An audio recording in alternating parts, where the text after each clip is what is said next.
Shri Gurubhyo Namaha Harihi Om Gananam Tva Ganapati Gum Havamahe Kavim Kavinam Upamashravastamam Jeshtarajam Brahmanam Brahmanaspatana Shrunvannoti Bhasita Sadhanam Prano Devi Saraswati Vajebhirvajinivati Dhinama Vitrayavatu Ganeshaya Namaha Saraswatyai Namaha Shri Gurubhyo Namaha Harihi Om.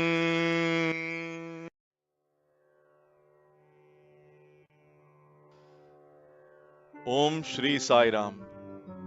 With utmost humility and love, I offer my prayerful salutations at the divine lotus feet of our most beloved Swami. Today, all of us are extremely fortunate to have amidst us Shri V.S.R Moorthy garu on this auspicious occasion of Devi Navaratri and sharing his wisdom on the topic Bhagawan Shri Sathya Sai Baba, the Universal Mother. Before I hand over the stage to Moorthy garu, I would quickly like to provide a brief introduction about him.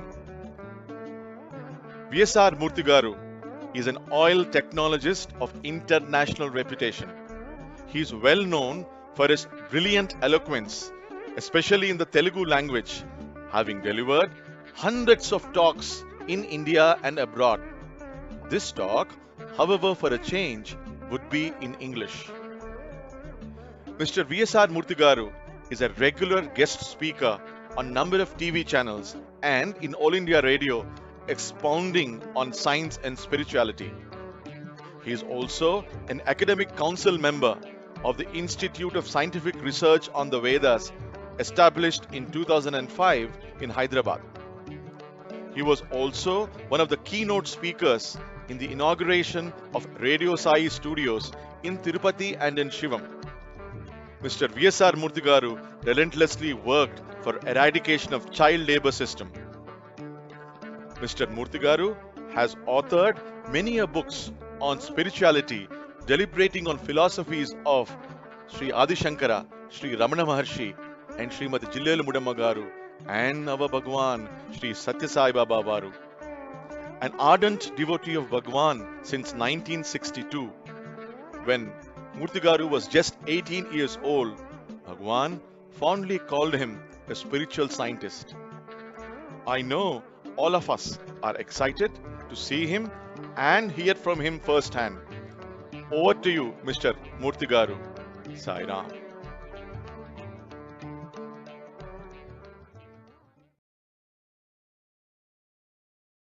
Manoharam Vandaru Janamandaram Vande Sai Maheshwaram Turyatita Padasthitam Sakarunam Jnanagni Shailasthitam Mad Janmantara Punyapakavashat Praptam Sadgurum Sathya Sai Ishwaram Alambena Vihinam Yomabham Paripurnam Nishabdam Gururupam Tad Brahmasparatanme.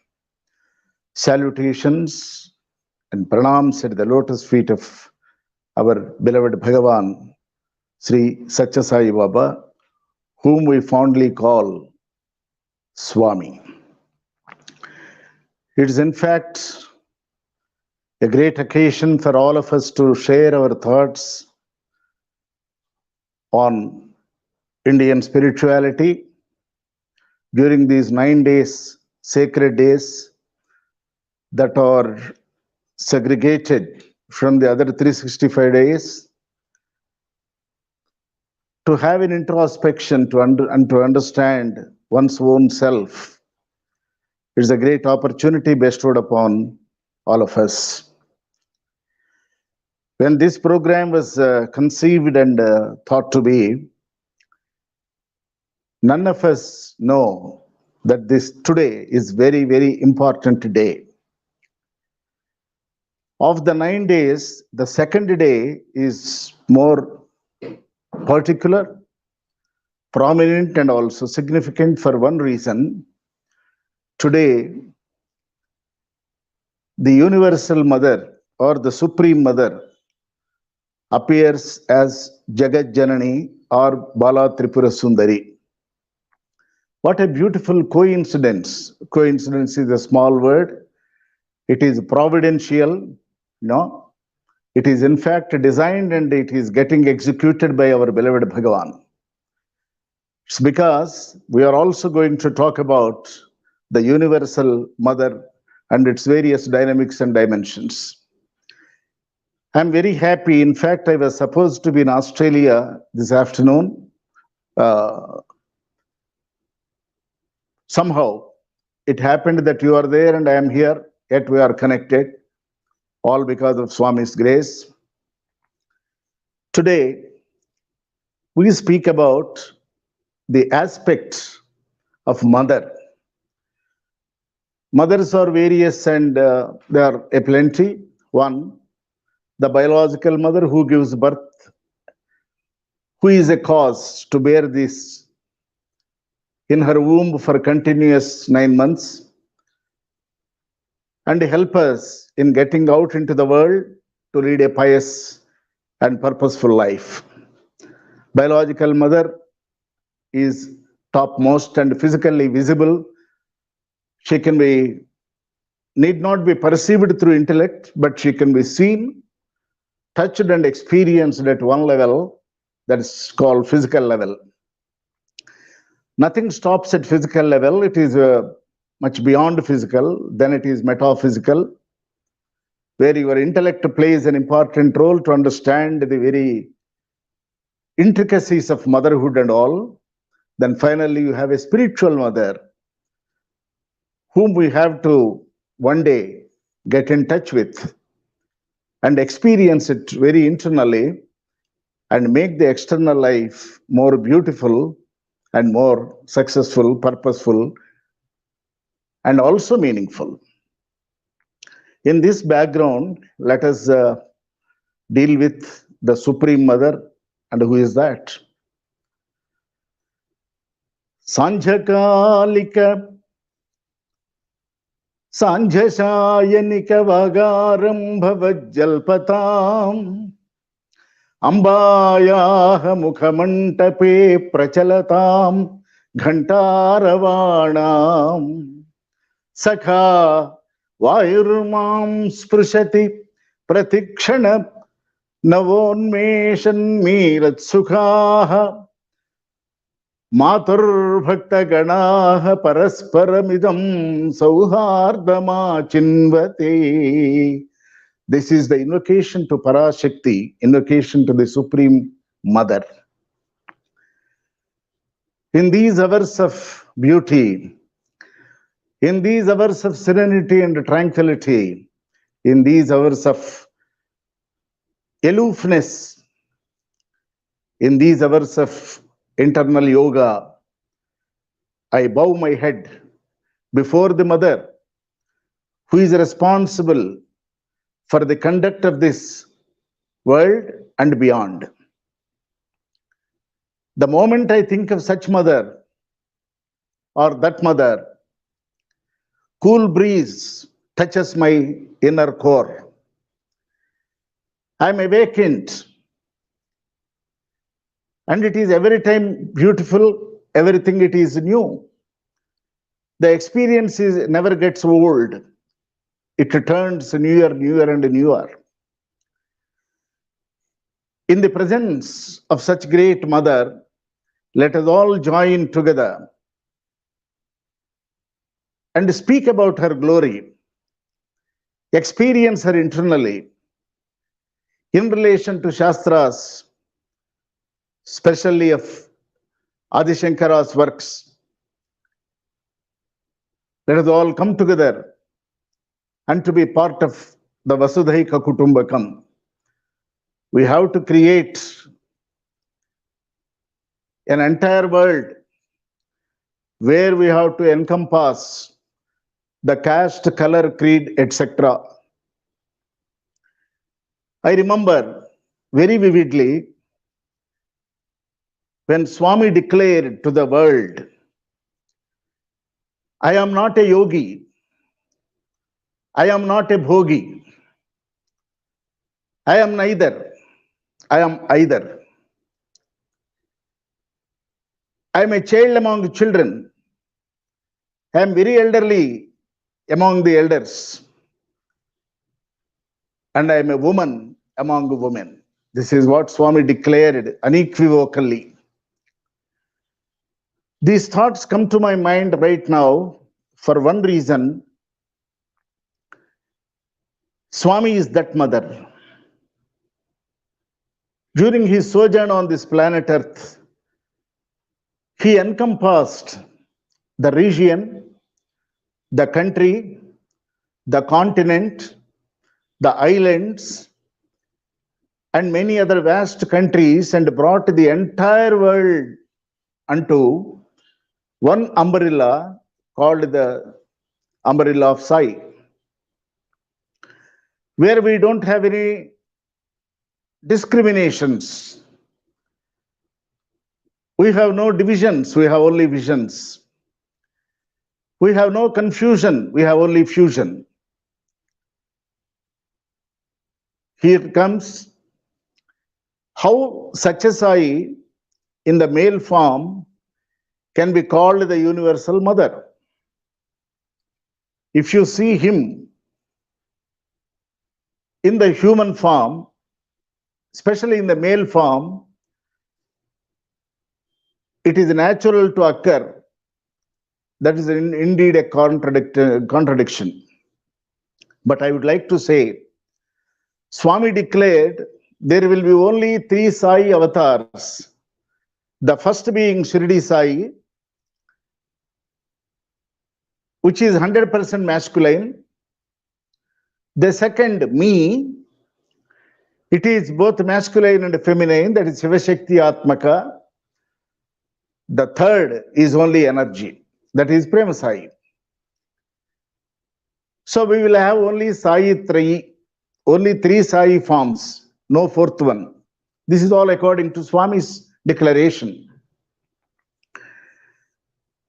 Then now we will get into the Parashakti. Who is that Parashakti? Para means the ultimate. Shakti is energy. What is that ultimate energy? We have 3 energies: Ichha Shakti, Kriya Shakti, and Jnana Shakti.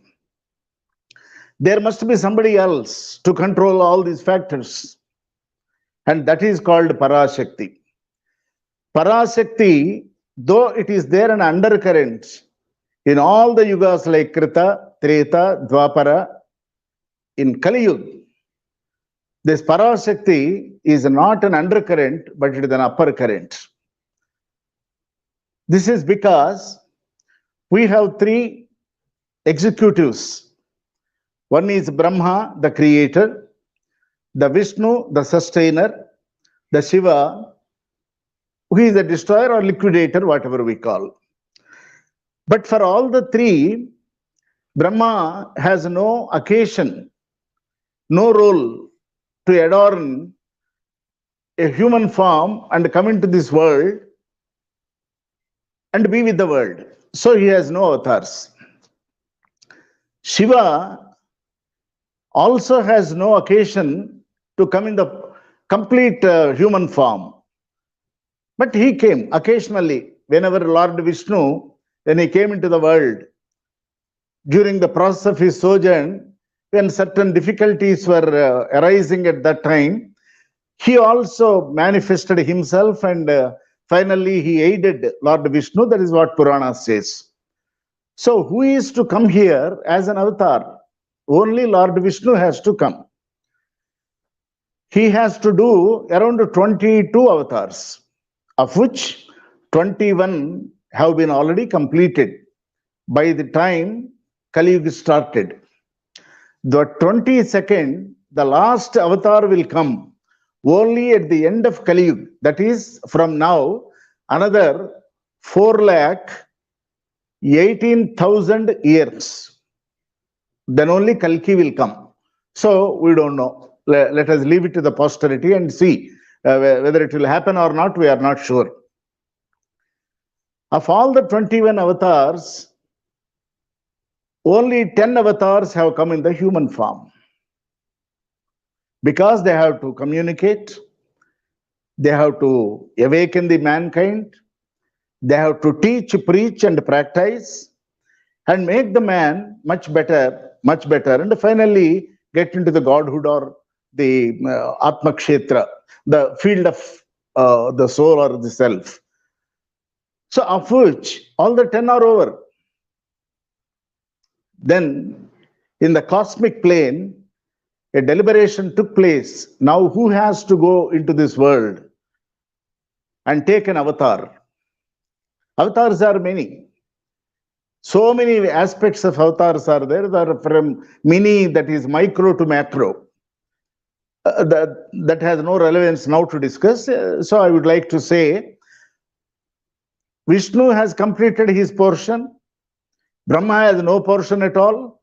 Shiva has got an occasional role to play, and he also played. Then who will take care of this Kali Yuga, which starts with a duality, with no faith in God, which questions the very existence of God, which doesn't very easily accept the concept of God? These are all the things. Then these three, Brahma, Vishnu, and Maheshwara, have three concepts respectively. Brahma has Saraswati, Vishnu has Rama, and Shiva has got Parvati, Gauri. That is what we call Durga. Durga, Rama, and also Durga is Parvati, Saraswati. This is also called the Sharada. Sharada is the name given to Saraswati, but Sharada means Brahma, Vishnu, Maheshwara, Saraswati, Lakshmi, and Gauri. The same Sharada has become Dasara. In Sanskrit, whenever you want to read the notations, certain areas you have to do it from the left side. If it is to be pronounced as Jayam, it is to be read as Yajam, like that. That during these days, the same cosmic plane, the deliberation is who will go and take care of this universe. Then the Parashakti, who is the cause and also who is the effect for all occurrences and happenings in this world, the apparent world, that is what we call the creation. Lalita Devi came forward. Who is this Lalita Devi? Lalita Devi is nothing but Maha Tripura Sundari, Koti Surya Mandala Madhyastha Maha Tripura Sundari. It means Koti Surya. There are no Koti means not 100 lakhs. Koti means a congregation, a samuha, a small community. In that we have 12 suns, 12 galaxies related to suns, the Lord Sun, of which this Maha Tripura Sundari dwells in the center, because she controls all the energies that are pervading from the celestial worlds to this mundane world, right? So she came forward and said, you relax, you have no role to play now. I will take care of this whole universe as Sri Lalita Devi. That is why in Sri Rama Karnamrutam, Shankara Bhagavatpada declares, in a mood of dismay and astonishment, because he represents non-duality, that's called Advaita. Ekameva Advitiyam Brahma, that is his philosophy, or the concept. He said, Sri Ramo Lalitambike, I'm writing and talking and thinking about Lord Sri Rama. Is he not the same Lalita that is in wonderment, or as a loud thinking, he declares to the world, both Lalita and Rama are one and the same. Right. The same applies here because Sri Lalita Devi has chosen to be the chief controller of the whole universe in which we are now located, placed, and positioned and anchored. We are here. So for everything, Parashakti is the cause. This Parashakti or Lalita, who has taken or assumed a form from this galaxy of suns, she bears and wears different hues, colors, humans' colors, either dark bluish or the color of Arunodaya, Karunavalaya, Vamalochana, Bhavalochana, Meenalochana. Lochana means a look. So the same one Lalita Devi looks at the world through different colors, though she is like a prism through which you can see different hues. Prism contains all the colors. All the colors are shrouded in a prism, and the prism remains pristine, pure, and white. So same way, Shankara Bhagavad Pada in the Saundarya Lahari, he describes the mother as Bhavalochani. We all understand what is Bhavam. It's the purest thought. The thought that emanates from the core of the heart is Bhava. If you contain that Bhava, it becomes a Bhavana. If you speak out, it will become a walk or word. There, she is Arunodaya. Arunodaya means when the sun rises, you find a beautiful color which is not harsh. At the same time, it is not very melodious to the eye. It is very sober. In silence, it sings a lullaby. We can stare at the sun when the sun rises from the east. That's why Arunodaya is nothing but Karunodaya.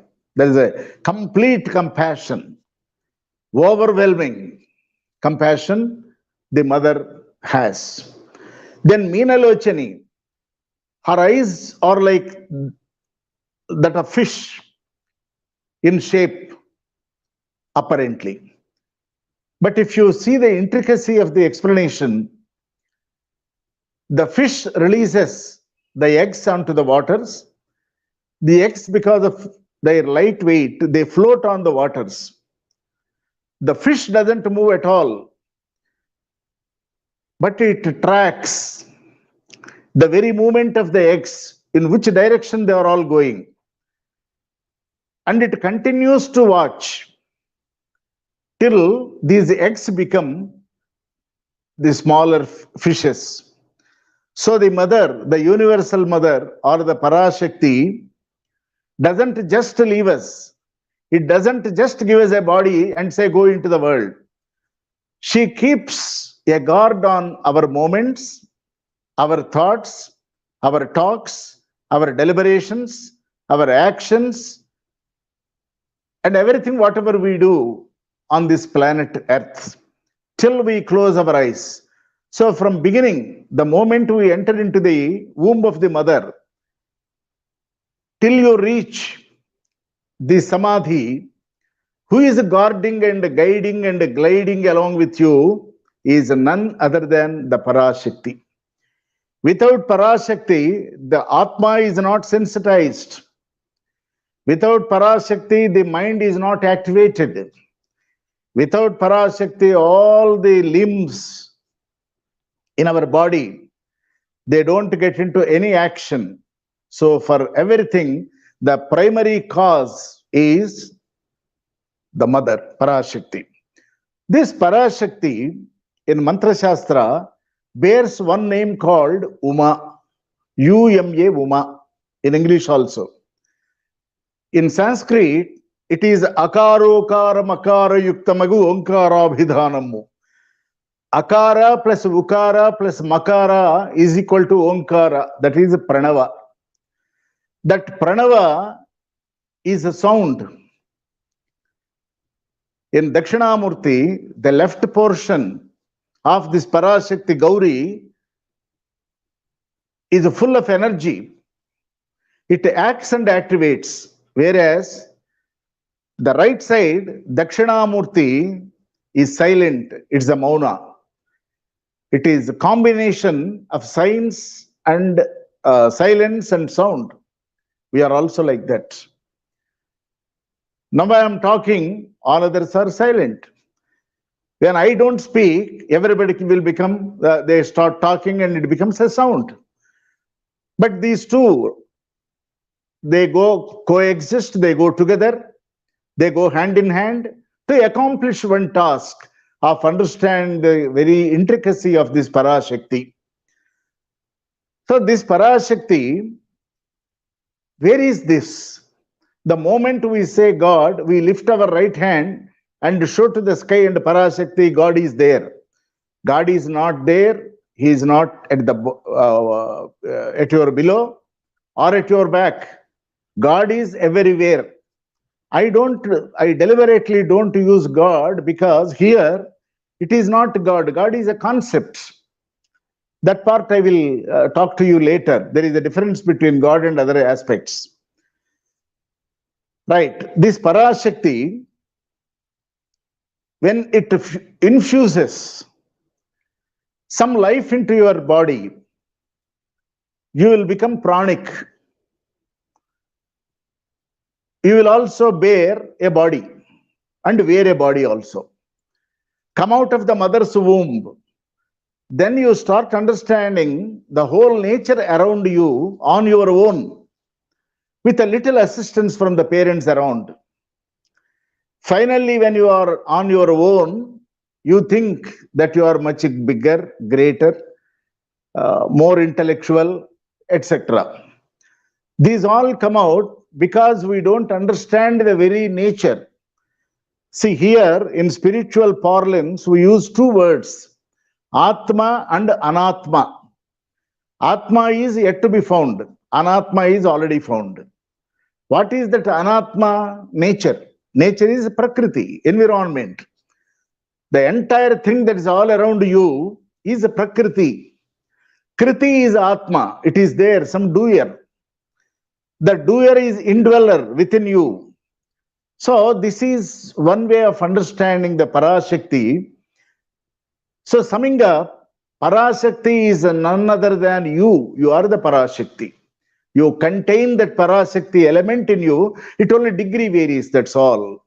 One has more, potency is more, degree is more. It all depends or enhances according to the activities that we indulge in and the way we lead our dharmic life, etc., etc. It enhances. It keeps going up and up. And finally, one day we realize the nature and me are one and the same. Tvameva hamna samshayaha. I thought a tree is different, mountain is different, sky is different. No. These five elements, they all starts with one notation called A. Bhumi is Avani A. Very immediately you have water, that is Apo. A. Then third you have Agni, that is fire. Again A. Then Vayu. Vayu is Anila. Anala is Agni. Anila is Vayu. Again A. Finally A. How it is? Like that vibrations, you know. So if you understand the very beautiful rhythm, that's called Laya. When you attune your heart to the Prakriti, the environment or the nature, then you become one with it. You are nothing but a resonance of what is happening around. Absolutely, you have no capacity to talk, but there is something that is making you talk. That is Parashakti.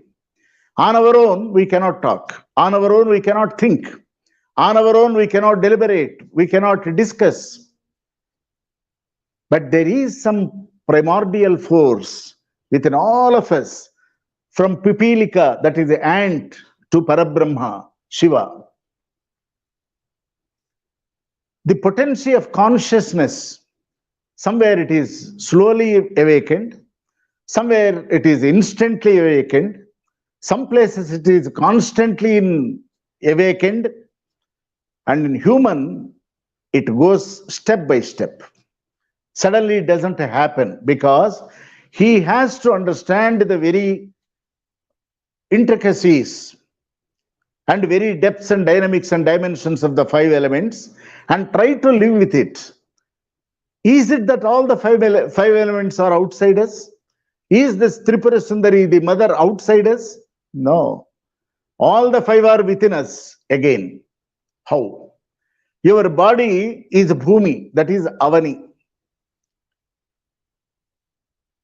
There is water a little above. Human body has 78% of water. That is our body weight. So it is there.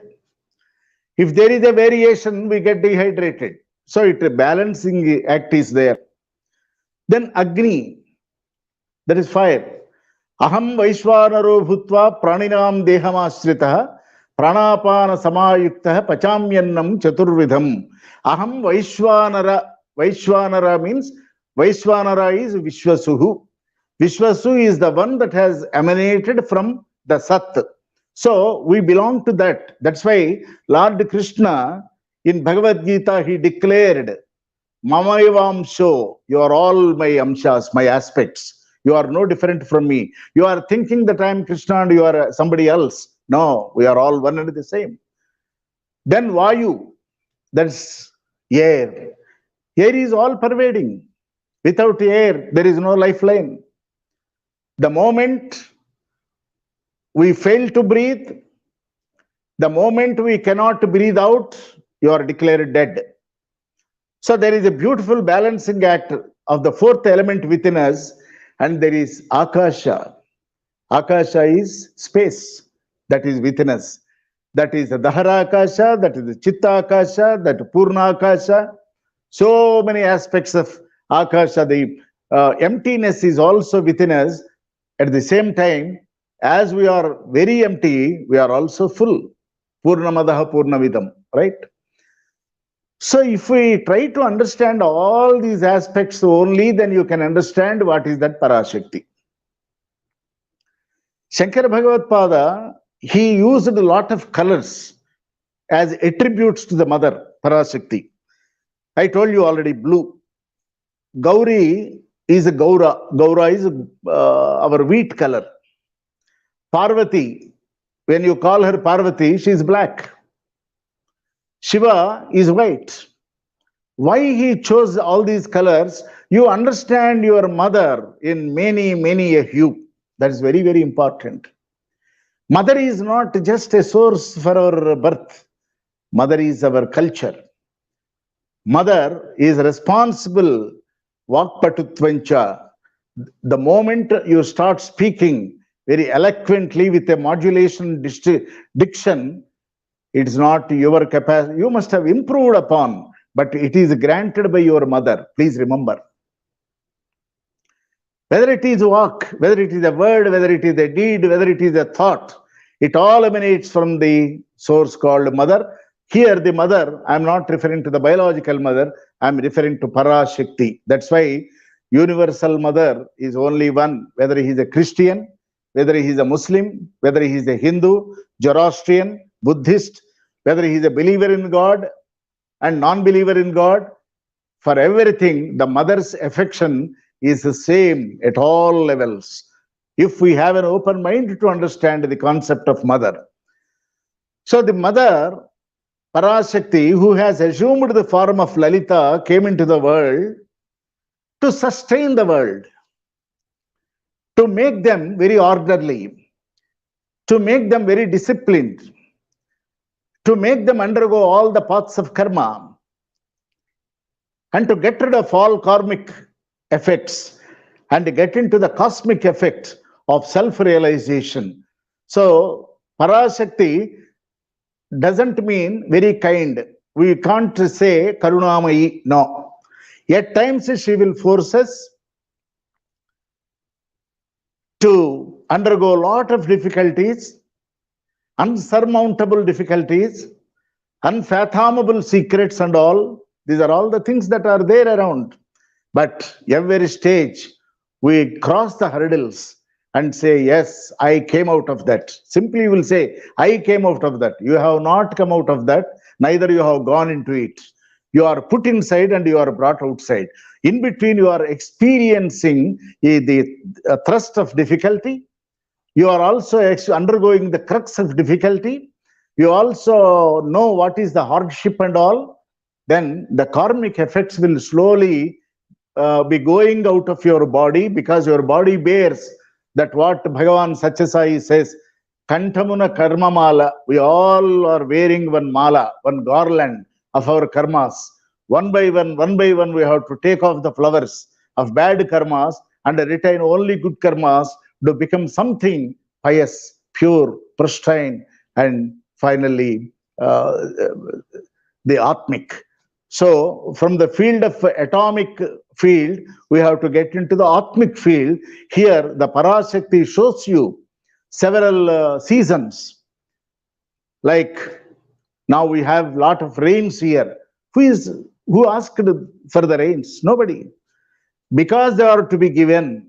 Today we may feel it is a nuisance, it is a hindrance, it is causing a lot of inconvenience. But no, the Mother Earth has to take everything into her womb and provide an opportunity for beautiful crops, for conversion of coal into diamonds. So much of chemical reaction has to go beneath the soil or beneath the earth. That's what we call in spiritual parlance the womb of the mother. So it has to get in. From where she has to get the water? It is the mother earth is already bearing all rivers and also many oceans on her. But from where this water has to come? It has to come from Akashat Patitam Toyam Yadha Gacchati Sagaram. It has to emanate from the sky, from nothingness. It has to become something, and it has to fall on the surface of the earth and become nothing. So also we here, we come out of the mother's womb. If you think it is an Akasha, it is a space. You came out of that. You play your part very well to perfection. Then one day you just pass off into oblivion. That is inevitable. It is imminent. It is imperative. It is going to happen. But in between, from this birth to death, what one has to do is to understand the very intricacies of this creation, the creator, the created, and become a witness to what is happening. That is only through practice, an intense practice, spiritual practice you have to have. So when this Parashakti, when it comes out into the world and assumes a form, see, we have a galaxy of gurus. No dearth for gurus now. Today, in the world, especially in India, every alternate person wants to become a guru. And every alternate person thinks that he is a guru. And every alternate third person accepts him as a guru. This is the tragedy. Not knowing exactly what is that guru, what is that sthana, what is that place, what role he has to play. Is he going to remain a simple teacher or a preacher? No. He has to practice what he is telling, what he is delivering to the world. So his actions should be preceded. Action should precede his preaching. Now it is the reverse. We preach and go away as if we have nothing to do with it, and we are real gurus and all, and we are adored and admired and followed by many people. So we can also self-style ourselves as guru. So this is all the aspect of anachara. This is the aspect of avidya, ignorance. This is the aspect of aspashtata, absolute ambiguity, no clarity at all. So in this background, the Mother Earth has, in fact, prayed. In Lord Krishna's time, the Vasundhara means the Bhumi, the earth, Mother Earth prayed to Sri Mahavishnu to come on to this earth and redeem the people around from the pangs of suffering inflicted by Narakasura.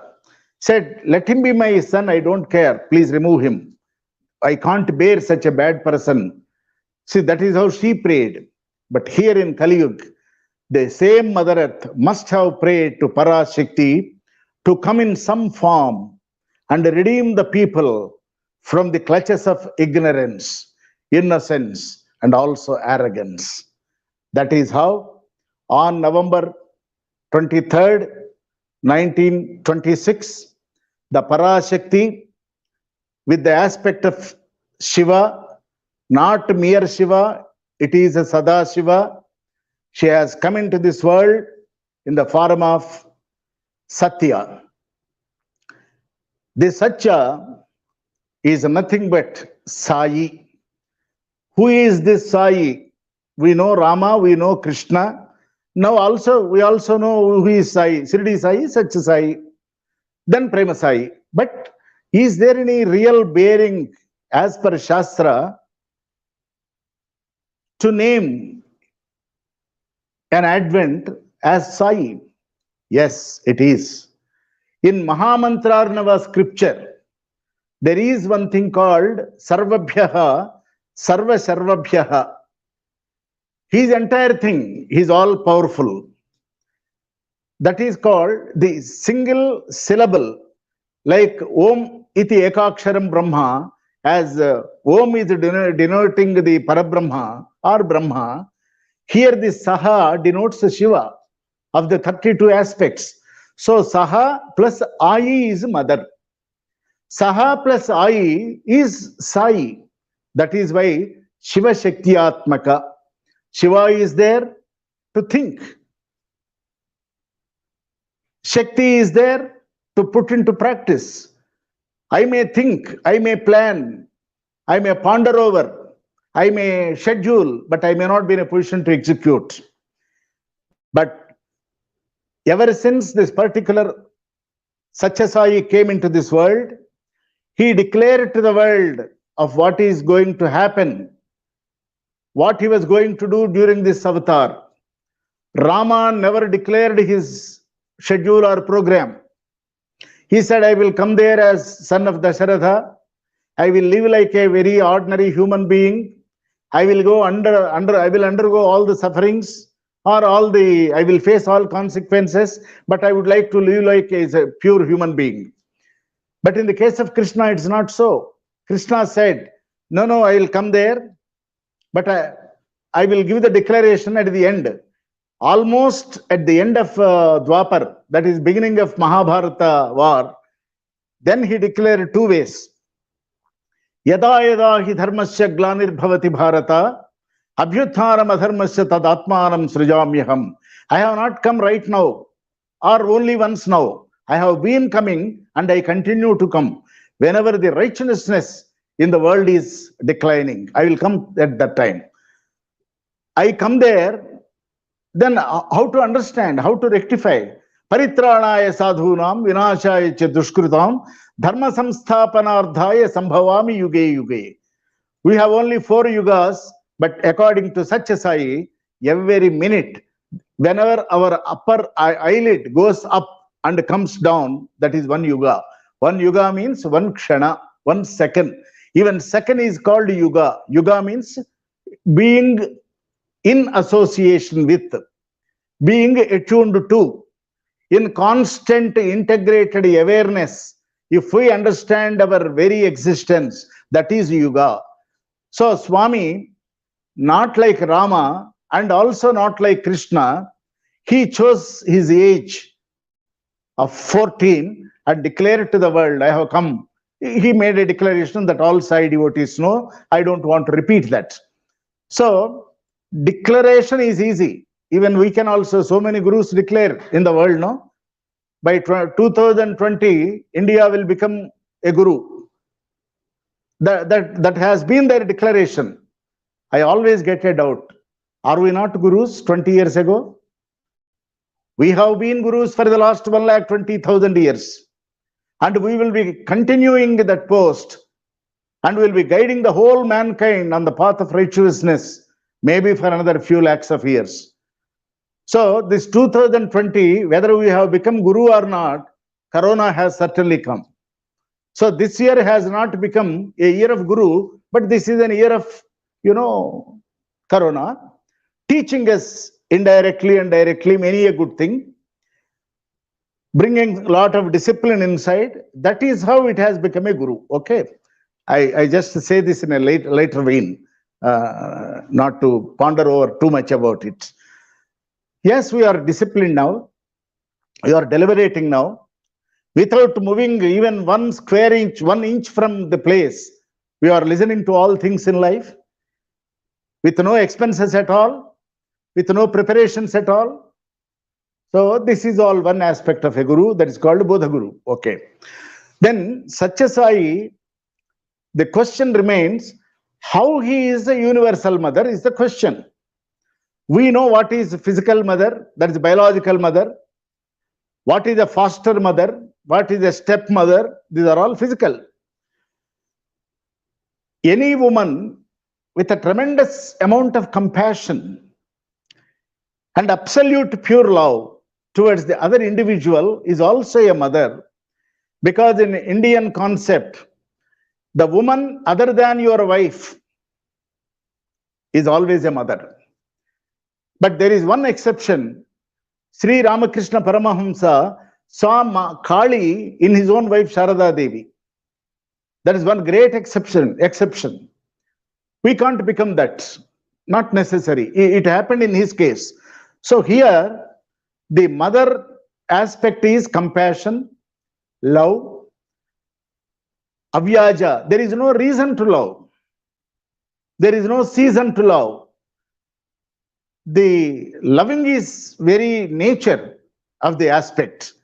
So, Bhagavan Sri Sathya Sai Baba, our beloved Swami, is to be called today as Jagat Janani, or the universal mother, for only one reason: he loved everybody. The most beautiful and also the ugliest, the richest and also the poorest, the highly learned and also the wicked. He encompassed all boundaries. In fact, he erased them, like color, caste, creed, region, and took the entire Indian concept of philosophy onto the globe. This is the only one avatar so far. Otherwise, they played their part within India, whereas Bhagavan Sri Sathya Sai, unlike his predecessor, Shirdi Sai, played only in Maharashtra.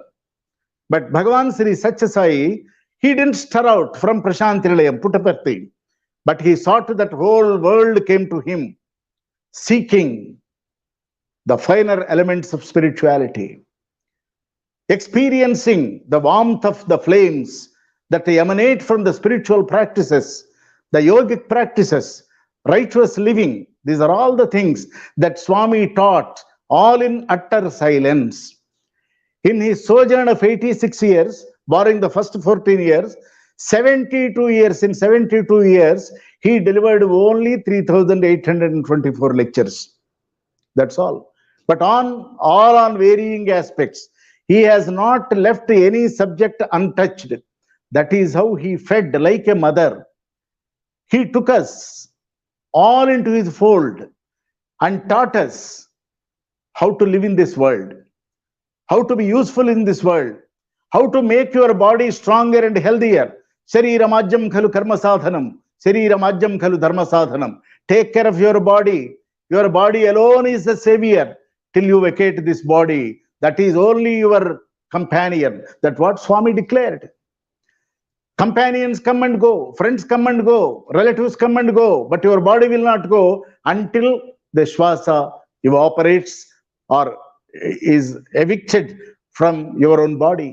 So take care of the body. In this time of crisis, we are more concerned about the body because we have to live. We have to live because we have to indulge in various pious and virtuous activities. That is what mother teaches to any child, the discipline, discretion, dedication, devotion. All these words are found in Sai literature. These 4Ds, 5Ds, 5F, 3Ts, something like that. That all we segregated. He never segregated and talked. They all emanated. I still remember one day, Swami in the interview room, Swami said, you are always wondering on one single day of Shivaratri, that night, when Lingodbhava takes place. But remember, you don't think that that particular episode alone is the what magnificent one. Every word that is uttered through the mouth is equivalent to Shivalinga. Be careful, hold your tongue. Take care of your tongue. Think, deliberate, ponder over, investigate, research, experience, explore, then you talk.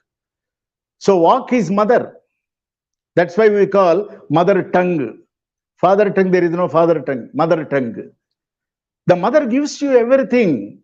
Here, according to me, Bhagavan Sri Sathya Sai, our Swami, because we are not used to call Sathya Sai Baba and all, we call Swami because others cannot understand. I use that name. Swami taught us everything. How he taught us? In relation to Sanskrit scriptures, Upanishads, Vahinis, that is how he taught us. He gave greater inputs. Then again, second aspect is by granting proximity, by living with us, Salokya, by allowing us to go near him, Samipya, allowing all of us to sit next to him or near him, that is Sannidhya, only to grant Sayujja at a later stage. Sayujja is nothing, not reaching is another world like, unlike this world, there is another world that what we presume there is no such other world. Even this world is also a celestial world. When once you get rid of all these things that you have carried over births, then you become Tvamevaham na samshayaha. Between me and you, absolutely there is no difference. You think that I am different, you are different, but I am not thinking that way. I am thinking that you are all the selves, souls that have pure souls, divine souls, the souls impregnated with the purest form of love. You are embodiments of love. That is how Swami declared to the world, and that is how he teaches. This is called Aparokshanubhuti according to Shankara Bhagavad Pada. Pratyakshanubhuti is giving and taking. Swami gave me something, I took it. That is the Pratyaksha Anubhuti. That is an experience. But to millions and trillions, what he did is Aparokshanubhuti.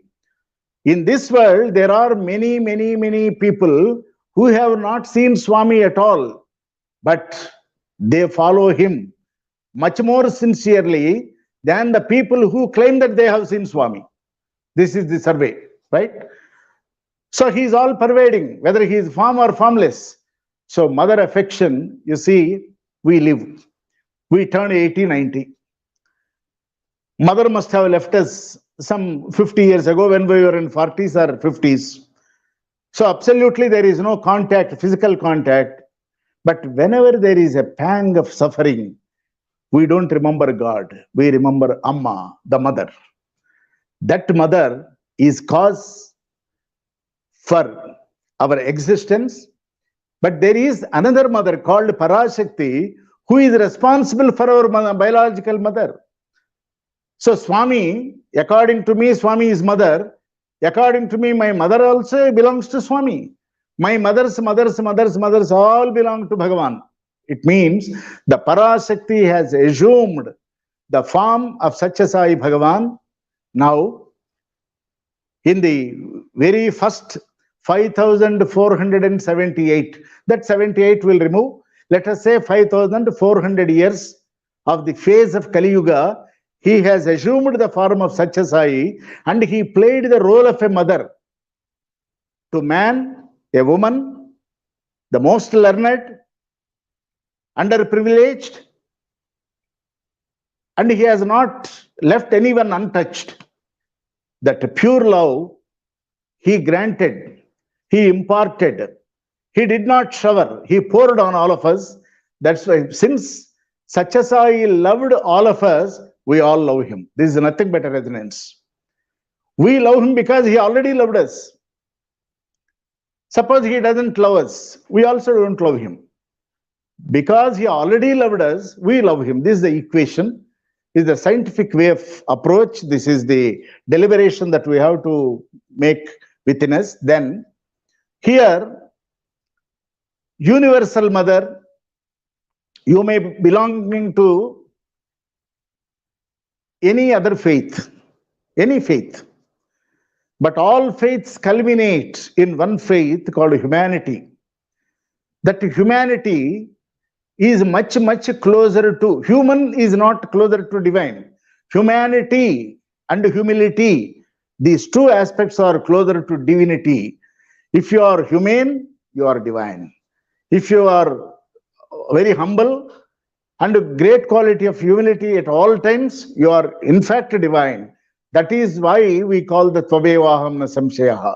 Today, Sathya Sai is a universal mother because where is Australia, where is India, where is America, where is New Zealand, where are the so many islands, small islands, where are poverty-stricken countries, everywhere, even in South Africa, you see, and even in woods, we find Sathya Sai photograph. The picture of Sathya Sai is the source of strength. It's because that is the Parashakti. Strength means energy, that primordial energy that has assumed a human form and played its part to perfection for only 86 years. And then it just vacated the body, but it has enveloped the whole creation, the whole Srishti. So wherever you go, you find Sathya Sai and the efficacy of his love, the affection, the guidance, the way he used to impart the knowledge indirectly, that matters the most. Direct teaching has got less effect.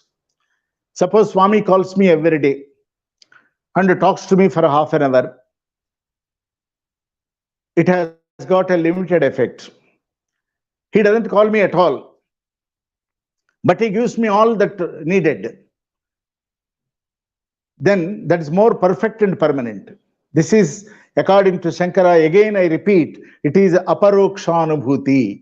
Now we experience the motherhood of Sai.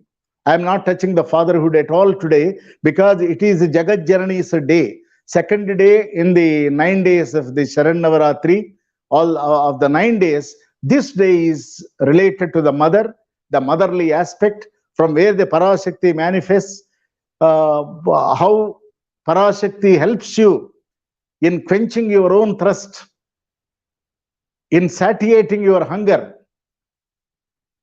in making your mind very, very fertile, in making your brain very vibrant, and 272,000 spiritual veins that are inside are invigorated through the abundant love of the Divine Mother.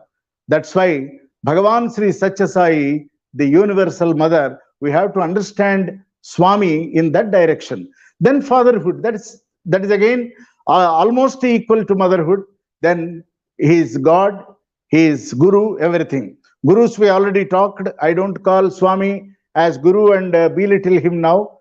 I would like to say he is not a mere God. Please remember, tell your younger generation, even God has limitations. God has certain things to do and vacate. God has a limited role to play in a particular unit of time. But Kala, Karya, Karana, Kartavya, all the four, he is beyond time. He is beyond the cause. He is beyond effect. He is beyond consciousness. The integral, consistent, constant, incessant, Awareness is Bhagavan Sri Sathya Sai, that you can find only in the aspect of mother, that what I personally found, that what I wanted to tell you. Finally, tell the younger generation, tell your own children, that Swami is not mere God. Don't make him a God and put him on the wall. It is a phenomenon. Swami is neither he nor she. It means that. That means a phenomenon. God is next lower level than the phenomenon. That is called in Sanskrit, it is called Chit Shakti. Chit Shakti you can apply only to Parashakti, not to the Shakti at all. Shakti is a limited energy. From power generation, lot of power is generated. It is really transmitted, reduced to 33 kVA, then into our own domestic use. Only the limited power is given in our houses. So also, when Chit Shakti takes a human form, it will never violate the laws of nature. When time comes, it will vacate the body. When it wants, it can extend. When it thinks that time is ripe and right, it will vacate. So let us not bother about why he vacated only at 86, why not 96. These are all wasteful deliberations. He is there in formless. I love Swami as formless as I loved him as a form, because we adore Swami. That is not enough. That is easy. We pray to him, very easy. We decorate him, very easy. But if we reach the level of loving Swami, then we are fit. We are well trained. We have understood. There is some penetration of what Swami has taught us.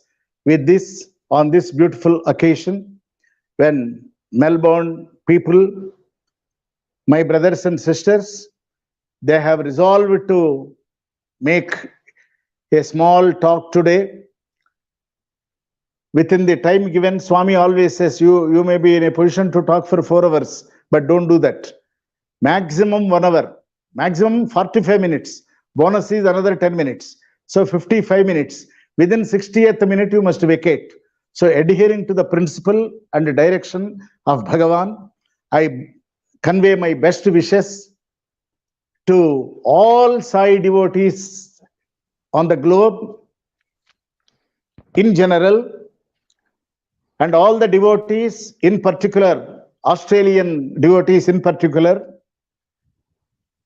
Again, the Indians who have gone that far,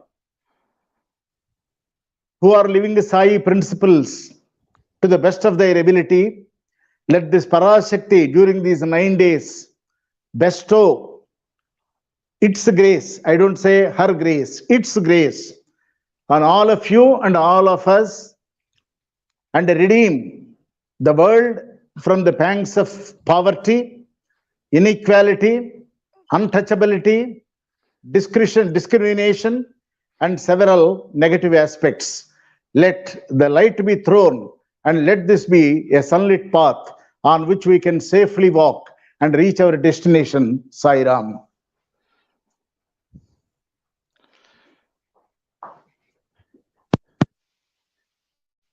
Om Shri Sai Ram, everyone. It's been an absolute pleasure and a privilege to listen to some of the amazing and deep insights and experiences shared by Mr. V.S.R. Moorthy garu. Especially during the lockdown time and the current situation all of us find ourselves in, surely this talk has lightened our dampened spirits, and I'm sure all of us find each other in a better zone and more aware of the impact Swami has as a mother in all of us. On behalf of all our viewers from Australia and everywhere all over the world who have tuned into this talk, we would like to thank Mr. V.S.R. Moorthy garu and Swami, and hopefully Swami would facilitate much more of these talks in the near future. Thank you, Mr. V.S.R. Moorthy garu, and many Sai Rams to you. Thank you.